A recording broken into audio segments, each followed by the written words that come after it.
I honestly might go as far to say that Horimiya might have one of the most casual confessions to relationships that I've personally seen in the anime medium. The idea of honestly just casually saying, at this point, I'm taking care of you when you're at your sickest. I love you. I'm pretty damn sure you're awake. This is how I feel. See you at school tomorrow. To then, obviously, the uncertainty of where you go from there, because there's no way he didn't know I was awake. Do I say it back? Will this ruin everything? If I don't say it back, are we no longer friends? What do we do? To then, how do you even respond after saying, I did hear you? Well, I'd probably have to say I feel the same way, but this is very nervous. Oh shit, my wandering dad comes home, and he's like, is this your boyfriend? And he already kind of annoys me from time to time, of course is my boyfriend.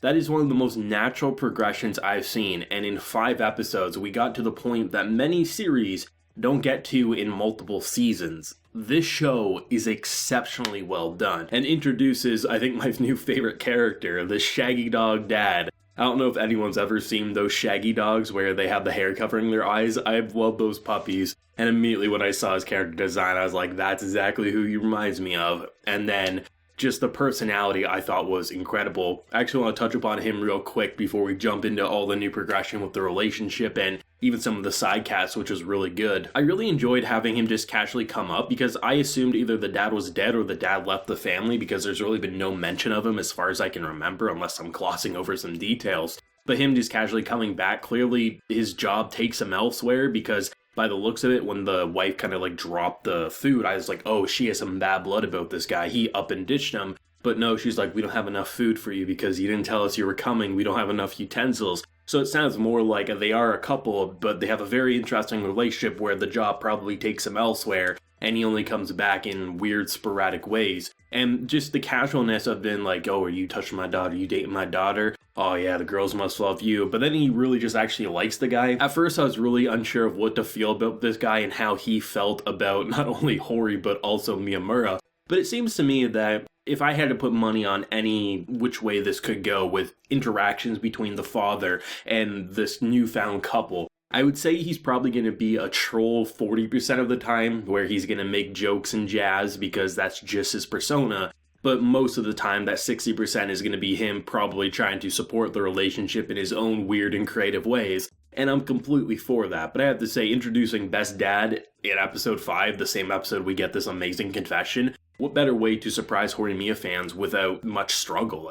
This show is great, and I love the comedy, I love the banter, I love the drop kicks to the head, because what else are you, what other way are you going to get this boy to go down? It's incredible. But I think the idea is, once again, you can look at this episode, there's so many things that generally would be a cliche that would last at least an episode, if not an arc, where you have, okay, he confessed, but then the brother sees him with another girl. Oh god, is he cheating on me? But how can it be cheating if he hasn't actually, if we're not officially dating? Oh wait, but he said he loved me, so that has to be cheating. Or did I start this because I didn't say it back, so he moved on to another girl? Do I want to date someone who moved on that quick, right? She has all of these uncertain feelings, and then immediately he's like, oh, that was his girlfriend, but I don't know her last name, so I have to keep saying her first name, and that infuriates her, and then I get abused. It's one of those things that, yeah, most people outside Japan can't relate to the idea that, oh, you said her first name and that's gonna rile them up, but in Japan, first names are only for very close people, so when you're saying someone else's girlfriend by the first name, and she's already confused with her feelings, you're like, you see where she's coming from. But it was just great because there was so much drama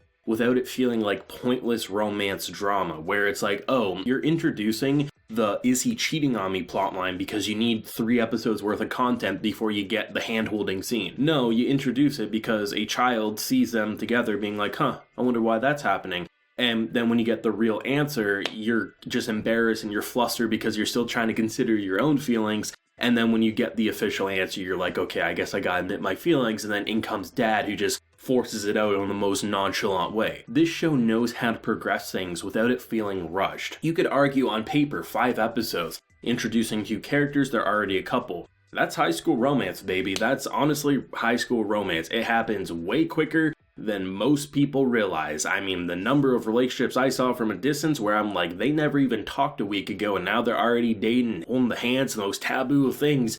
But then you have this series where you actually have spent so many days together building this really close friendship. At this point, they're both attracted to each other. They already have that emotional connection. Why not push it into a more physical direction while also progressing that emotional one all at the same time? They both wanted it, and now they have it. And I really like how they came to be with that, because it doesn't feel like we rushed into it because we need to get to a certain point. No, it's like this is naturally how this relationship should have gone. We're just not used to seeing such a natural and well-balanced chemistry relationship in a rom-com anime, because generally, if we're lucky, hand-holding and maybe a kiss by episode 11 or 12, we don't get it by episode 5, well then we can see even more content going forward in the future. There's been a lot of good rom-coms as of late, just really twisting the formula on its head, but it's nice to see a show like this go back to its roots and just say, you know, you don't have to use cliches as a way to extend plot lines. You can use those cliches and turn them into something that people look at as saying as a memorable arc in the Horimiya manga and anime.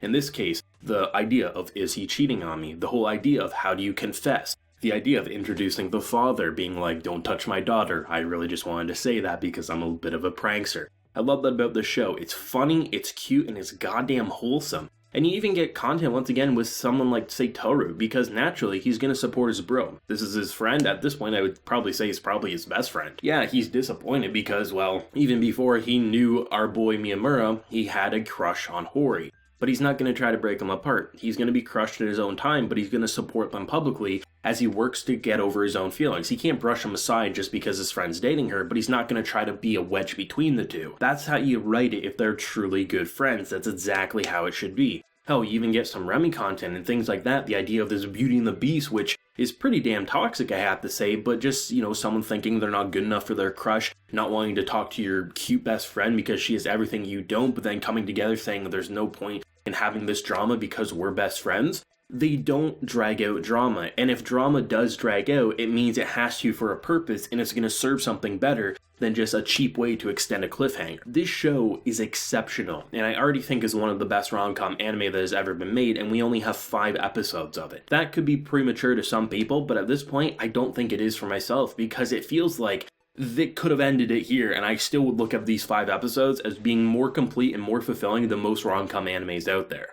But knowing that we still have 7 episodes left to go, like, the sky's the limit. And even if the quality can't remain as high as it currently is, you've already given me more of a satisfying conclusion than most series out there. Just keep giving me more of whatever you want, and I'm going to be a happy camper. Voice acting continue to be on point. The blushing, the embarrassment, the happiness, the fearfulness, it's incredible. I love it. The animation continues to be great, especially with the romantic tension and the blushing. Incredible stuff, and the comedy is still just as funny as it ever was, if not maybe even more funny because we have more of a connection with these characters. I'm loving Horimiya. I can't wait for more. Let me know your thoughts and feelings on the new relationship and what the father brought to the table, because I was a big fan of the father, but I could see some people thinking he's a little too much, where others are saying give me more of him, give him his own spin-off while we're at it. Let me know your thoughts down below. If you enjoyed the video, leave a like, show your support, and hit that subscribe button if you happen new around here. Since next time, everyone, please take care and have a good one.